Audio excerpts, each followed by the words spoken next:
Penyebab pemadaman listrik yang terjadi secara mendadak hampir di seluruh daerah Sumatera bagian selatan yang terjadi malam tadi lantaran gangguan trip, saluran udara tegangan tinggi, transmisi 150 kW jalur Lahat Bukit Asam. Dikatakan Andi Herlambang, PLH General Manager SP2J, hingga kini belum diketahui penyebab pasti gangguan tersebut. Namun identifikasi awal mengarah kepada gangguan dari kondisi cuaca buruk.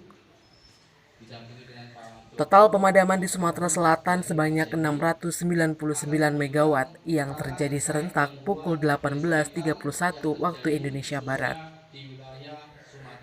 Akibatnya penormalan kembali sebanyak 201 penyulang, lebih dari 21.000 gardu distribusi, dan juga 2,5 juta lebih pelanggan PLN di wilayah Sumatera Selatan, Jambi, dan Bengkulu menyebabkan penormalan.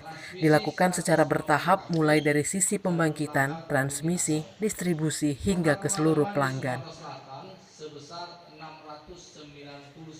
Pemulihan dilakukan bertahap mulai pukul 22.58. Subsistem Bengkulu dan Jambi lebih dahulu normal, dan untuk Sumatera Selatan normal pada hari Selasa 5 Juli 2022 pukul 00.28. Jadi terkait dengan padam dari malam, tentunya kita sedang melakukan investigasi Pak, investigasi terkait dengan penyebab sebenarnya gangguan tadi malam.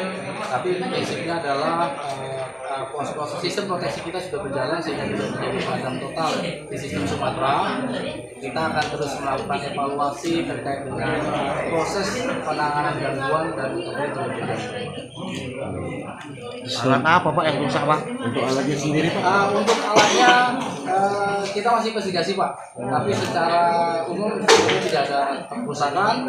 Ini hanya murni ada gangguan yang sedang kita lakukan investigasi yang menyebabkan terbukaannya jaringan dari Lahat ke Bukit Asam. Itu dampak akibat cuaca atau gimana Pak? Bisa terjadi kayak itu?